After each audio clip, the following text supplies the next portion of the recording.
Hey, what's going on, guys? Welcome back to another episode of Blonde Ambitions podcast. It's been a little while, but I'm back and I have a real special treat for you guys. Today, I have an actor. His credits include, but not limited to, NCIS, Night Court, Dahmer, the Dunkin Donuts commercial that you saw during the Super Bowl, Spring Breakers, This Is Us, etc., etc. Guys, this is my audition coach and my friend. Welcome in, Tony Robinette. Hello, Diana. Hello, everybody. Thank you for having me. We've been planning this forever, and its schedules never work, but today it worked. So yay! It did. Yes. And we did have a little mishap with the sound situation, but that was just because oh my God, don't do it again, Tony. Don't do it to me again. I swear, how many testings did we do? Like 6, 7? Oh my gosh, I'm so stupid. No, you're not. But we're good. We're good. But I'm sure most of you out there that listen to the podcast and watch it on YouTube, you guys know who Tony Robinette is because a lot of my listeners are actors or people in the entertainment industry. But for those of you who don't know Tony, give us a little bit about you in a nutshell, if you will. Okay, well, thank you. Again, thank you for having me on here. My name is Tony Robinette. I am an actor. I'm also a coach. I'm originally from Orlando, Florida. We were just talking about that. I was in school plays, and then I worked for Walt Disney World as a character performer, doing parades and puppeteering. I was the guy who probably signed your autograph book when you were a kid, jumping around in a fun, hot, sweaty suit. And then I got my first agent in 2009 in Florida. Did some great non-union work in commercials. And then I moved to Los Angeles in 2012 and hit the ground running. My first credit was How I Met Your Mother. It was my very big first co-star. Then, it's been a great journey. So far right now, I'm represented in Los Angeles, Atlanta, and New Mexico. Woohoo! I'm an only child. Yeah, like only child. I could see that with you. An only child. I could see that. Yeah. 2 dogs and a partner. So, yes, I live in love Los that. Angeles. We're safe from the fires. I was going to say, before we start, you guys are safe. You guys did have a couple times you were saying that you had. Well, so it's one of those things where it's like, we're close enough to side eye her and be like, "Ooh, we see you over there," and have a bag prepared, but we're far enough to go, no, nothing's going to happen with Yeah. confidence. So, Yeah, I was so worried about you and like everybody else that lives down there. everybody. Everybody lives down there and it's like they're scattered everywhere. It's just really sad. So 100%. I'm just so glad that everyone is safe. Hallelujah. So you hit the ground running literally. So when you got to LA, How I Met Your Mother was your first co-star, which is so usually in acting, Tony, would you say that maybe after a few short films, maybe some student films, things like that, your next thing would be to maybe go for a co-star role? Would that be your advice?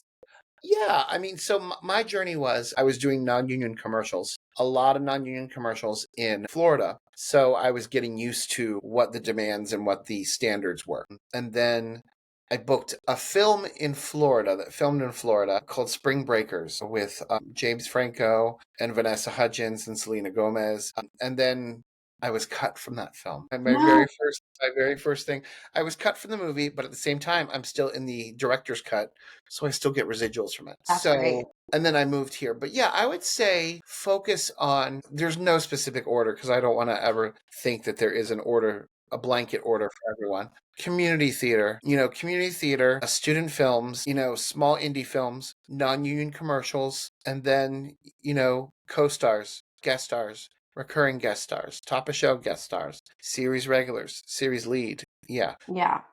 I want to be very clear. I don't think there's a hierarchy to any of those. You know what I mean? I think just get in front, work where you can, even if it's for free.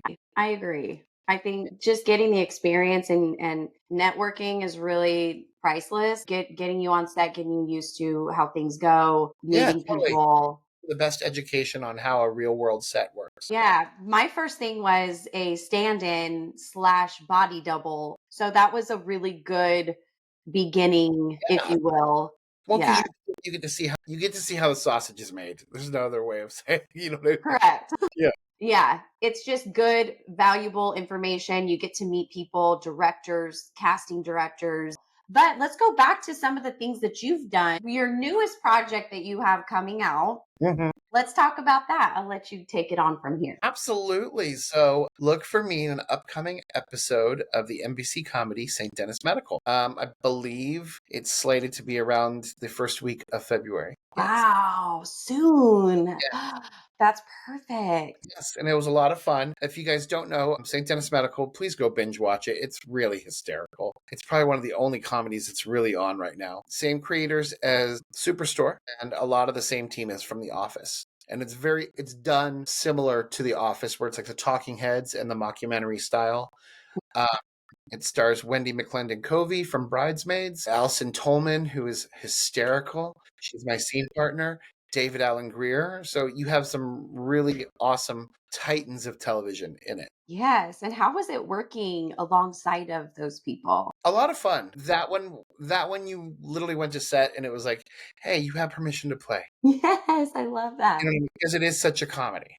Everything was, of course, the script was written and it's very, in comedies, I think script is more sacred sometimes, but they gave us permission to play. Which is great because that's probably what makes the show so good. Totally. Yeah. And the director of that episode directed a few episodes of The Office, so I felt like I was among royalty. You know what I mean? Wow. That's so amazing, Tony. I'm so proud of you watching your journey. So, so great to see. And it's very Yours inspiring too. too. Yours too. You've come so far I since really I've have. yeah, and I'm a firm believer in celebrating ourselves. You know that. Yeah. And you Yeah. always have to remind me of that when we do our auditions together because it's just such a vulnerable state to be in. And it's just nice to have a coach that can give you a space to do that. Yeah. Yay! Yeah. And you were also in Dahmer, and I loved your performance in Dahmer. It was so good. I mean, Yeah. chills upon chills. How did you prepare for that? It was so good, Tony. Actually, I have to give credit where credit is due. I told my partner I booked it, and he's like, "What's it for?" And I was like, "Oh, it's for this show, Dahmer. It's Jeffrey Dahmer." And my partner is not from the U.S. He's Egyptian, so he didn't know who Jeffrey Dahmer was. So I sort of had to give him like a really quick explanation. He's like, you know what I mean? And then here's the funny thing about that project. That project, the audition was only 2 lines. It Mm. maybe even one line audition. And then I showed my partner the original footage from the court case, and he stopped and he goes, "They're going to want you to do that." And I said, "What do you mean?" He goes, "It's Ryan Murphy. He's going to want you to do word for word that scene." And I said, "You know what? I think you're right." He goes, "If I were you, I would learn that. I would do, like, before they even ask, just get it down." And so I studied the mannerisms, I wrote it out. And if you've ever seen the side by side footage of the real footage, Donald Bradoff is basically confronting Jeffrey Dahmer in court about the murder of his brother and basically telling him how he took the baby, the family away.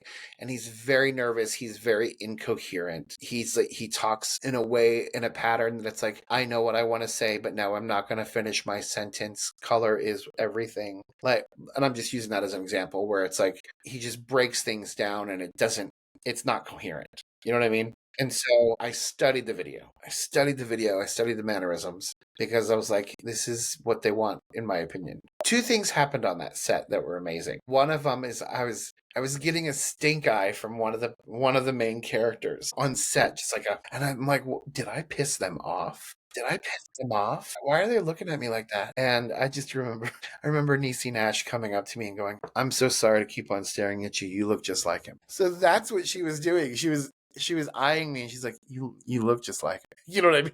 Because we were Yeah. all in the courtrooms. And the other thing that I took away that it'll never get out of my head. We shot this like at 3:00 in the morning. We were literally Wow.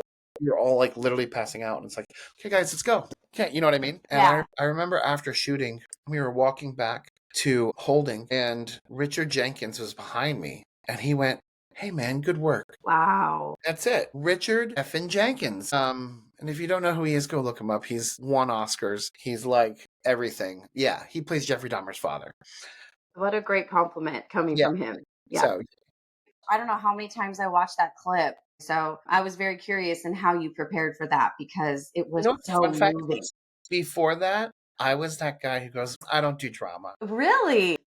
I'm like, "No, I do comedy. I don't do drama." And you absolutely nailed it. I want to tell people those one-line co-stars can turn into 1-minute monologues very quickly. So that's what happened in my case. It was literally a one-line co-star audition and it turned into a 1-minute monologue. And the thing is they always say preparation meets opportunity is when, succeed. Whatever the saying is, I'm drawing a blank because your partner told you, hey, maybe learn the monologue. And that went into your favor. And I think a lot of actors could maybe take a page out of your book on that. So you never know when they'll call you to do more. It could just turn into something way bigger than you ever imagined. Another fun fact is they didn't tell me they wanted me to learn the monologue until the night before I shot. And you already had it ready. And I already had it. God.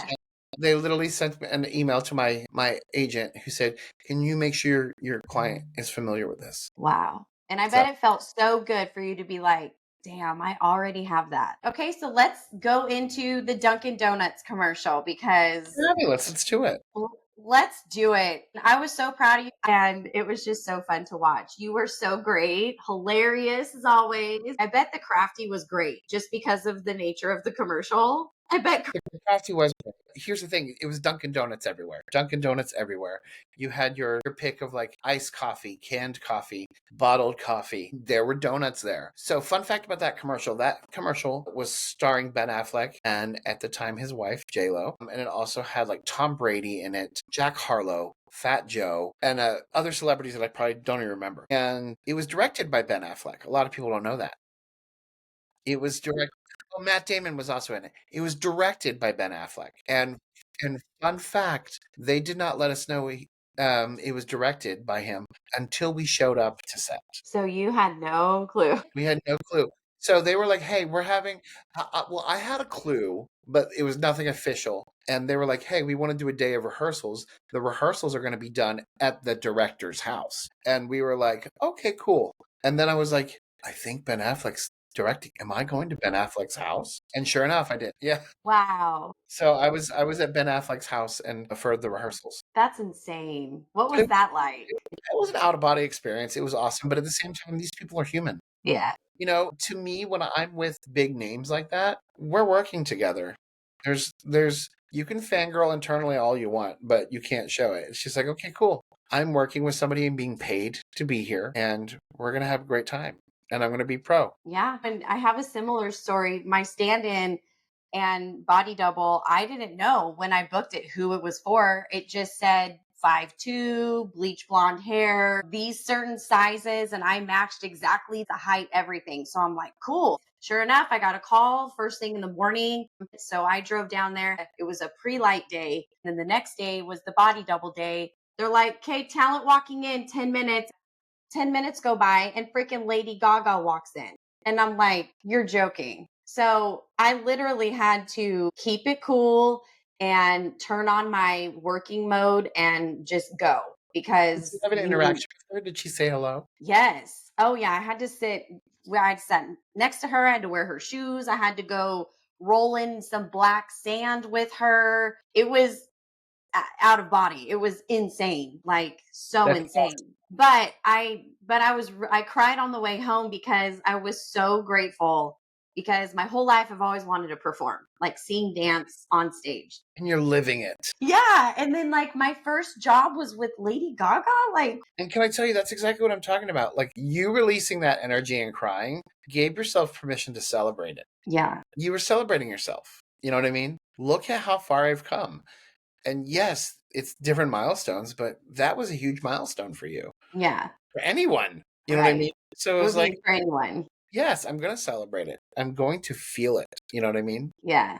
And you know what? Like we were saying about background earlier, you can't put background on your resume. Obviously, I can't put the Lady Gaga stuff on my resume. But again, it was great experience. And when I went and did all my further projects, I had that knowledge. And I'm glad that I worked with a big name first because I really had Yeah, to you be had to on. strap up those bootstraps and be like, yes, let's go. Exactly. Yeah. So now doing that, I feel like I can do anything, Yeah, like I can you're handle invincible, anything. sis.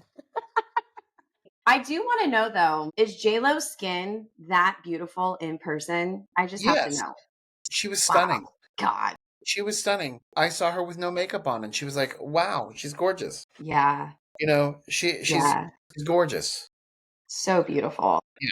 So everybody was amazing. Yeah. And I bet. surprisingly, Ben Affleck was one of the nicest human beings I've ever worked with. I think that's so funny how it's so just turned upside down in the media, how people have this one skewed view of people. Well, you know what? He taught me something that I think every creative should know in Los Angeles or in this industry period. Think about it. What happened here? Ben Affleck directed the commercial. He starred in the commercial. It was his production company. He used his space for rehearsals. He hired his friends. There's something about that that's just amazing. You know what I mean? He was like, it was his shop and he paid himself first. He paid his friends first. You know what I mean? Like he took care of the people in his life. That's the kind of person he is. Yes. Yeah. And so that was like that's what really hit hard with the entire experience of the Dunkin Donuts commercial is that he like took care of himself first. He paid his friends first. He didn't let anybody take advantage of him. Right. And Yeah. no one would ever know that. You would never know that he went and did all those things behind the scenes and what kind of Yeah. character he really portrays. Did you get to keep the outfit at least? No, we did not get to keep the outfit. But Those were so cool. Dunkin Donuts did give us the shoes. We got custom Nikes. Oh, yeah. We got custom Nikes. They gave us a pair of shoes. And then Ben and Matt's production company a few weeks later were like, we want to send you something. And they sent us another pair of shoes, like the official drop of the shoes. So I have Wow. my set shoes and I have another pair of shoes. And I've never worn them outside of the shoe. Don't. I put One them on like a display. one day I will. Yeah. You will wear them? One day I will, yeah, because I believe in Yeah. using stuff. Oh, okay. I like that. Yeah. Yeah. I'll sell 'em. That would be a pretty penny for sure. Yes. Um, and you also got a bobblehead too, right? So the way it was happening is Dunkin' Donuts came out with a Funko Pop where you could make yourself into a Dunking. And so what I did is I made myself into a Dunking. And then I bought it. So yeah. And then somebody else bought one and he collects Funko Pops and he mailed it to me and I signed it. I saw that on your Insta Yeah. that you were signing that. And I was like, oh, that's really cool. And that's probably a proud moment for you. Oh, it was great. I Yeah. was like, yes. Because Hey. it validates what you've been doing all this time. It validates all the work. And, Yeah. it's like people Yep. are being moved by you. Oh, well, thank you. Yeah, it's true. And that goes into my next thing is your coaching business, which is thriving. You are a working actors coach.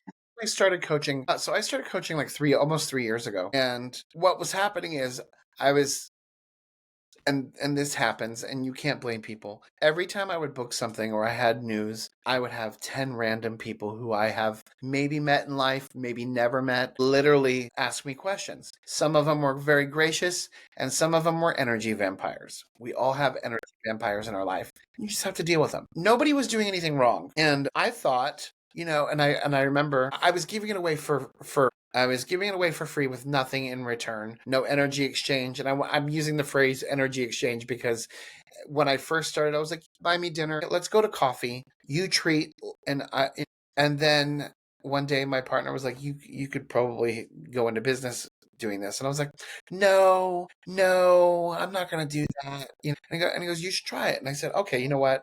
Let me try it. And I tried it, and one of the first things I wanted to make sure is that I was accessible, because we are seeing a lot of coaches right now. By the way, if I speak about other coaches, that doesn't mean I'm hating on them. But I see a lot of coaches who charge extraordinary amounts of money, a ton of money for an hour, and that doesn't mean they're not worth it. Let me just be very clear. That doesn't mean they're not worth it. But one of the reasons I got into coaching is because I wasn't seeing enough working actors coaching. I Yeah. wasn't seeing enough working casting directors coaching. And I think that's important. We see a lot of these amazing people who worked 10, 15, 20 years ago. But if you look at their IMDb, they have nothing to show for it in the last 5 or 6 years. Does that make them a bad coach? No, it does not. It's a different perspective. But my perspective is I wanted to start coaching from somebody who's working in the industry now. And I wanted to be accessible because actors are broke one day and they have plenty of money the next. And Absolutely. we do have a mentor in common, Wendy. And Wendy literally says, you don't need to be a starving actor. And I don't believe that either. You don't need to be a starving actor. You can have 6 jobs. And I'll tell you, now more than ever, I don't want to say it's not easy, but it's easier than ever to make your own way. Absolutely. This It's day and easier age. than ever to make your own way. That doesn't mean it's going to be easy. That doesn't mean you're going to cash a $100,000 check tomorrow. But it's easier than it was a year ago, 2 years ago, 3 years ago, 5 years ago. Yeah, Example. there's so much to grab out there, or create your own stuff, be like you did with your coaching Yeah. business. And Yeah. I love coaching. I love doing it. There's a lot of comfort in helping people and Yeah. seeing people grow. And my coaching comes from a place of you do it for you. Stop people pleasing. I think I told you. I think I told you that last time we coached. I'm like, we need to stop people pleasing. I think you tell me that every time. Yes, and actors will come to me and be like, "Is that the take? Is that the take?" And I'll go, "Yeah, I think it's a take, but at the end of the day, it's your take. It's not mine." So at the end of the day, you know the expectations. Go with your gut. As long as you can walk away after submitting that audition and went, "I did my job and I did a damn good job." Yes, exactly. And I shared something on my stories yesterday that kind of plays to that too. You do all this work with the sides, you break it down and you give your best performance. And then you go home and you just let it go. You did your best. If they like it, great. If not, well, there's going to be another one and you're going to do the same work that you did on the last one. And as long as you're putting in that good work and you're giving good self tapes, you're doing your job. It's And just up to casting. you can't control people's thoughts, what they You think. just can't. So your job as an actor when you get a scene in an audition is to do your homework and put out your best work And leave it there and let it go. and leave it there, leave it at the door. Yeah. I will tell you, I do need to stop people pleasing in my tapes, but I will tell you, I'm very good at letting it go. Like after I'm Good. done, I'm like, okay, it's done. If I get it, I get it. If not, oh well. I do think there's a fine line between following directions and people pleasing. You have to follow directions. You have to hit the standards of what they're looking for. Right. Um, Yeah. they do have expectations.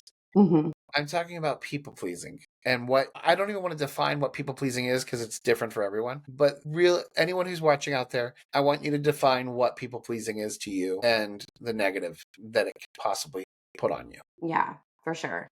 And that doesn't mean don't follow directions. That doesn't mean don't honor the writing. Just stop people pleasing. Stop worrying about somebody on the other side of a computer screen judging your art. Right. Yep. That's so true. And you know what? There's an amazing actor who also, I think he still coaches from time to time. His name is Jack Plotnick. And Jack Plotnick, look him up on YouTube. He's wonderful. He has a lot of free stuff from years ago, but he talks about this little ugly vulture bird that gets on your shoulder and squawks in your ear. You're not good enough. Here's all the negatives about you.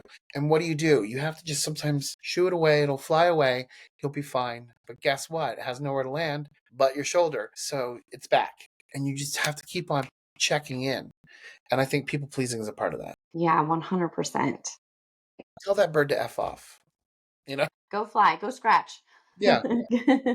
You're great at giving actors advice on not just their work, but mindset. You really teach how to keep that really nice mindset going. And because it's so important, there's so much vulnerability and emotions going. And it's really hard not to get wrapped up in all of that unless you do check in. Yeah. And Yeah. If you're in a heavy scene, my opinion is you have to get there. You have to figure out a way to get there. But I also say give yourself some love and don't unpack trauma that you can't safely pack back up. Period. absolutely. Period. Don't be like unpack trauma that you can't safely pack up. And everyone has a different technique. There's no wrong. Your technique is very personal to you, and you don't have to ever explain that. So figure it out. Yeah. It's like people will ask me, well, how do I get there? I can't answer that for you. I can give you some advice. I can tell you what I do, but I can't answer how you can. No, nobody can't answer me how I'm in a courtroom with Jeffrey Dahmer after he murdered my brother. No one can tell me as an actor how to get there. No one. You You know what I have to do the work to get there. mean? You have to do the work to get there. And again, honor thyself and do not unpack anything you cannot safely pack back up. It will wreck you. And it's just not worth it. Take care of the human first.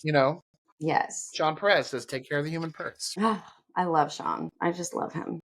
I do have some questions from the group. Let's see. Actually, I want to go back for a second. In the entertainment industry, with this business being the way that it is, with like how scary it can be with lawsuits and crazy things happening in the media, what are your thoughts on for anybody in the entertainment industry on how to stay smart, how to stay grounded and safe in this business? So to me, I would love to say just use common sense. Common sense. If you are in vulnerable spots, intimacy coordinators are a thing and use them. Make sure they're there. Make sure you talk to your scene partners about the expectations and what your boundaries are. Have boundaries. Boundaries are the coolest thing ever. Boundaries are the coolest thing ever. I don't care if you're male, female, gender fluid, they, them, and I believe in all those pronouns. You can be anyone, but have your boundaries. Have Yes. your boundaries and talk about your boundaries. Don't be afraid to be like, hey, just so you know, this is my boundary.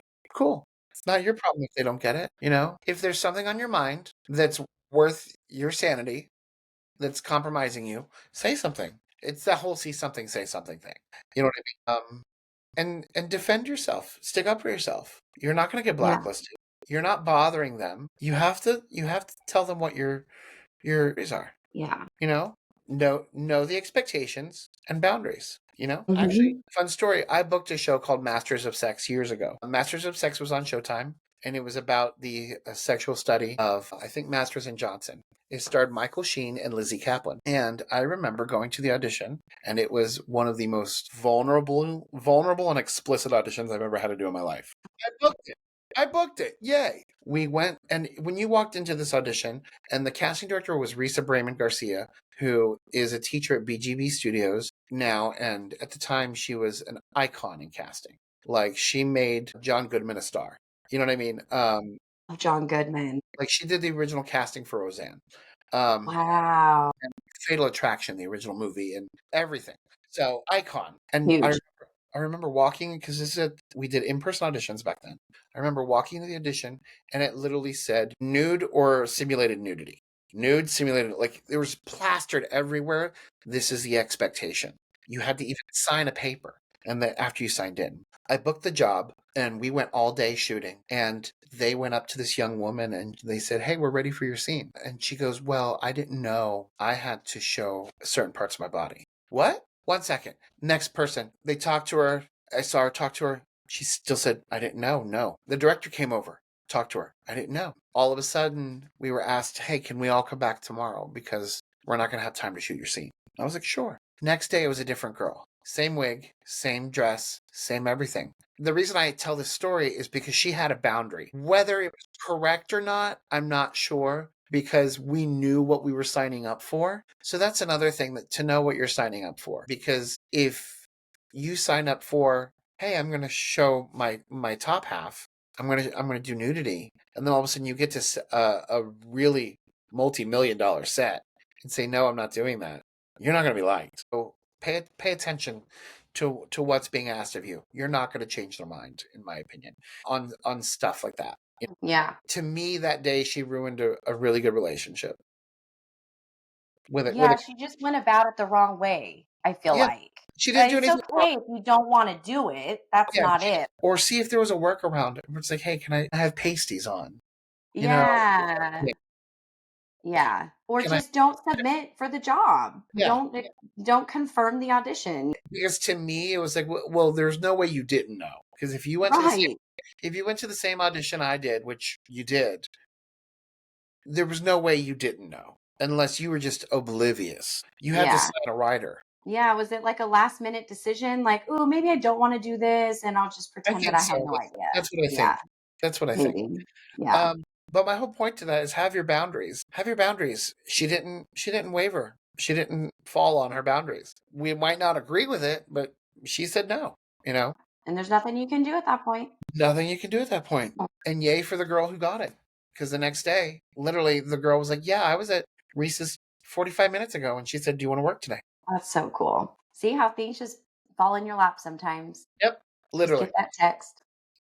All right. So for our interview, I asked our group, Hollywood Winner Circle, great group, amazing. Love Wendy, love Sean. We got some questions for you. Okay. The first one is, where did you train and what is your process when you receive an audition? Okay, so I trained at a lot of places. When I was a kid, I was obsessed with silent film and clowns. Like clowning silent films, Charlie Chaplin, Yeah, Buster Keaton, Harold Lloyd. In fact, I'm sitting right next to Buster Keaton right now because I have an autographed, signed contract of Buster Keaton's in that's my room. awesome. So love Charlie Chaplin, but I started learning um, mime and clowning, and then I started watching old movies, and that's when I started getting into the film stuff. I did improv and lots of improv. I went to a summer thing at American Academy of Dramatic Arts in New York where it was like an intensive. And yeah, I'm continuously learning scene studies, everything, casting directors, interviews, always learning. So that's where I trained. And then a lot of it is on the job training. Like a lot of my improv training comes from I had a contract at Disney World where I literally was in sketch comedy and we wrote our own stuff. We wrote our own material and we wrote these outrageous characters and we were funny. So the other question was, how do I, when I get an audition? Yes, what's your process? Okay, my process, which is mine and nobody else's. So if it works for you, it works for you. If it doesn't, it doesn't.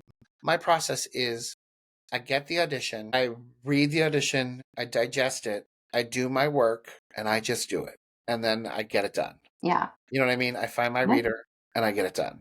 I am not an overanalyzer. I am not an overanalyzer. I literally just go, this is Tony in real life in different circumstances. That's And it. this is a conversation. You kind of have to simplify it like that for it to become more, okay, I can do When this. you're getting 6 auditions a week, you really have to simplify it. Now, I will say something that some people might not agree with, but that's okay. I do not treat every audition like it is a sacred piece of china. Okay. It's not fragile. You can't break it. That doesn't mean you don't do the work. That doesn't mean you don't put in the effort. But the truth is, it's a business. You know what I mean? And if somebody says you need to treat it like a sacred piece of china, I'm like, okay, cool, that's your process. You know what I mean? What works for Yeah. me works for me. And again, the receipts are, it works for me. So I'm not going to change my process, but yeah, just, you know, get the scene, digest it, do your homework. And I dare say, do your homework with whatever that means to you. If that means memorization, be memorized. If that means not memorized, do the work. Whatever you need to do. There's no wrong answer, and not one human being can tell you there's one right way. So you do what you need to do to present your best work. Period. You know what I mean? Yep. There's no blanket. We Yeah. have all these amazing coaches and these amazing teachers who teach differently. And some of them will say, "Well, this is the only way. Here's my 67 steps." That's great. If that's working for that coach and they are booking consistently, that's awesome. You know And what I there's lots of techniques out there. There's, Yeah. There's old school techniques. There's new school techniques. There's techniques by people who've been in the industry for a while who've created their own technique. Nobody's yeah, wrong. Nobody's wrong. you kind of have to cherry pick which one Yes. works for you and which ones resonate with you. And Yeah, that's which kind ones of, work for you and which ones you're like, oh, it's not my thing. yeah, exactly. And that's something that we as actors, we have to figure out ourselves. Okay, next question. How often do casting offices book non-union actors for a co-star on network TV? Would we non-union actors need to be at least SAG eligible? You know what? I wish I could answer that question. I wish I could answer that question. I'm not a casting director. I'm not a casting director. I don't know the world. I can only tell you based on my experience. Back in the day, and from what I heard, it's a little bit harder now. Back in the day, when I booked How I Met Your Mother, I was what you call Taft Hartley, which basically means production stepped up and said, we want Tony Robinette, and he offers something special that we can't find. Yeah. He's not union, but we want him. And I think they had to pay a fee because they had to pay a fee to SAG or production is docked something because don't quote me because I'm not real 100% sure. And they chose me to do that role. I believe Taft Hartley is a little bit more difficult these days because production doesn't want to pay. Hmm. Production doesn't want to pay that $500 fee because they liked this person over this person. So honestly, I can't answer that. One thing I will always pride myself as is I am a working actor. I can speak from the actor's point of view. I would say if you could find a casting director and or a manager agent I wish it was equal opportunity, but it just depends on right to work states and everything, Yeah. But it's a great question. Yeah, definitely a question probably for Wendy or Sean. Yeah, Definitely. definitely. Yeah. I'll have to reach out to her and let her know. Yeah, This will actually I go for it.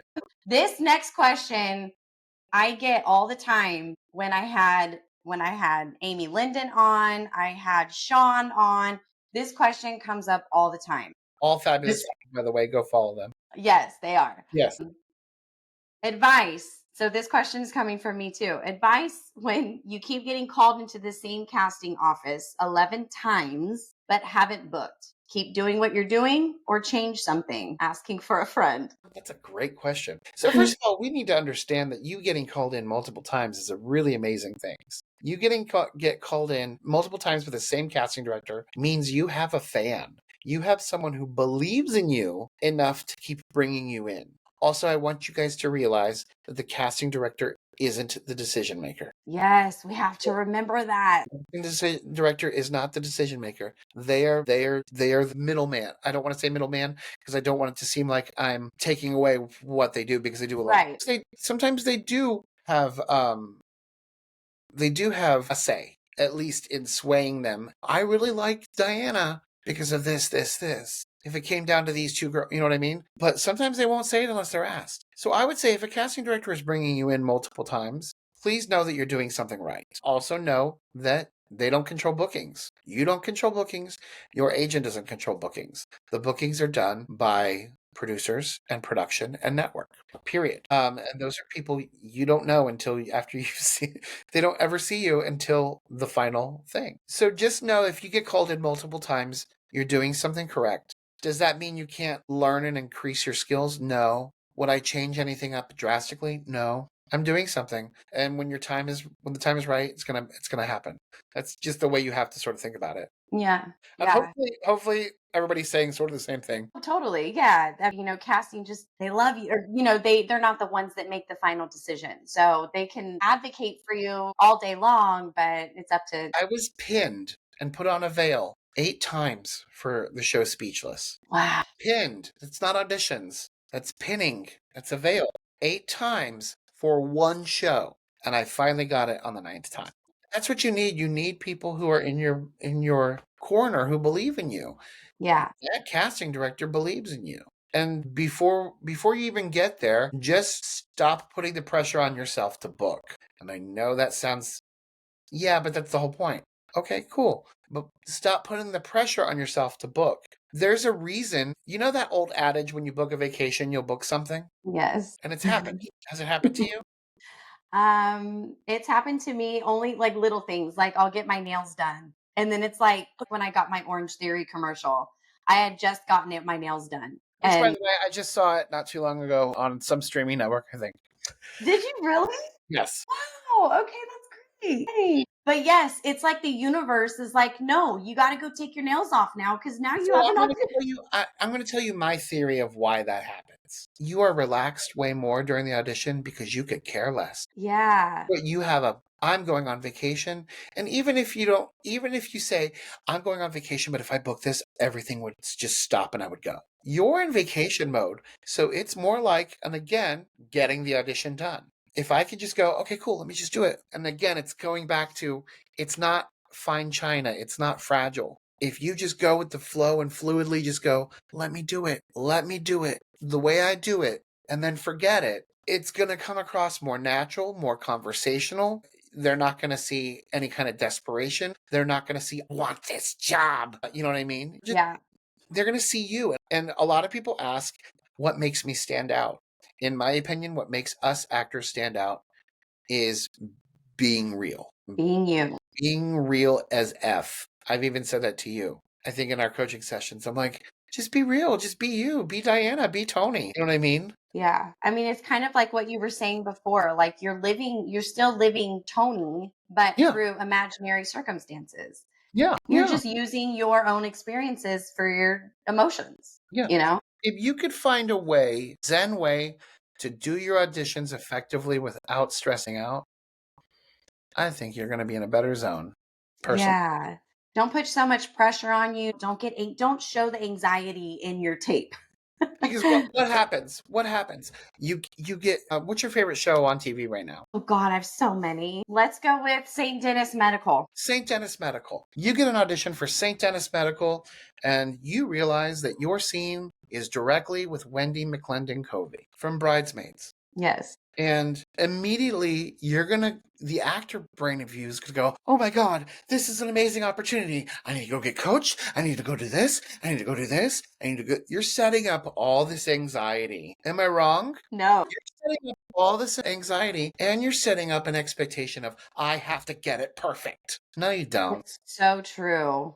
I have to get it perfect. And what they might see on the other end of the screen, she's trying way too hard because she really wants this. Yeah. You know what I mean? And there's nothing wrong with that because we want it. You can't say no to that. You want it, and you're allowed to want it. And you're a liar if you say you don't want it. But if you could find some way to take the anxiety out of auditioning, I think you're gonna. I hate using the word streamline. You're gonna navigate your way in this industry a lot easier. There you go. So true. Last question before we end. Okay. Tips for full body slates and how to edit them. Okay, there's so many ways you can do this. Okay. I'm going to tell you my way, and this is what I do. Again, this goes back to the people-pleasing thing. Every few weeks, I'll take a full body picture and just edit it into my clip, edit it into my slate afterwards. So it's literally, hey, my name is Tony Robinette. I'm 5'9", located in Los Angeles. Thank you. And then literally it cuts to a full body picture of me going Okay. head to toe for about 2 seconds. That's my full body slate. What if they specify a slate full body as you're in your full body? Do your Do you know what I'm best. saying? Do your best. Okay. Yeah, do your best. Like I always put in the photo, no matter what they ask. That's me. I'm not saying do it, but I always just put in the photo. Okay. Just don't overthink it. Yeah, don't overthink it. And remember, slates are informative. They're for information only. I truly do not believe that the majority of the time they're going to base your audition off of your slate. Right. Unless you're just terrible. Or you don't follow directions, or Yeah. you don't answer some of the questions. There's certain Yes. questions they want you to answer, Yeah. which are silly sometimes. And if you don't do that, then yes, they're probably going to be like, well, she already screwed the slate up, so let's go to the next person, Play. But as far as the editing and stuff, you should be fine. They're not going to base your Editing, audition off. I use iMovie for all my editing stuff. You can, there's apps that you can use. Yeah, don't overthink it. Yeah. Okay. And you Yeah. told me about a really good app before a long time ago called the Vita app. Yeah. If there's multiple scenes and the casting director wants them all in one take, then the Vita app will just mash them all together and you're good to go. And I think it's free and or cheap. It's free. And I figured out how to get the watermark off. It's just literally a setting in your settings in Vita. You can just turn the watermark off. Well, Tony, this is it. I forgot to say, every time we hop on to and I see you, you're always in the best eyewear like ever. It's always so fabulous. Thank It's you. great. I Yes. love glasses. I love glasses, and just to confirm, I do have a pair of glasses that I use for audition, and then I have like 16 pairs of Tony glasses. So It just adds to you, and it's just who you are, and I love it. You literally have like such a good little eyeglass. And I want to say before we leave, I'm really proud of you. You've Thank you. come a long way, and I think you are a great representation in this industry of hard work. So thank you for having me on. Thanks, Tony. I appreciate that. Try. It's gonna make me tear up a little bit. Stay on. I'm not gonna hang up with you just yet. Okay. But thank you guys for joining. I hope this was such a great episode for you guys. So share this with your friends and join me again for another episode of Blonde Ambitions. Bye. Bye.